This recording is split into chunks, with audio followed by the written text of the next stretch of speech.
Just reminded of the story of the woman with the issue of blood. The Bible says, "Waphusha crowding just to touch the hem of the garment." Now I'm thinking, this woman has been suffering with this issue for a longest time. Probably nangendlela besihamba ngayo besishintshile. We as human beings, once kwaba khona into wrong ngawe, I now change. It's just in us. But esicukwini waphusha.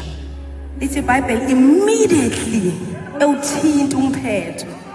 Wangathi ke manje ngiyayicabangela esephindele ekhaya. Esebuya with confidence.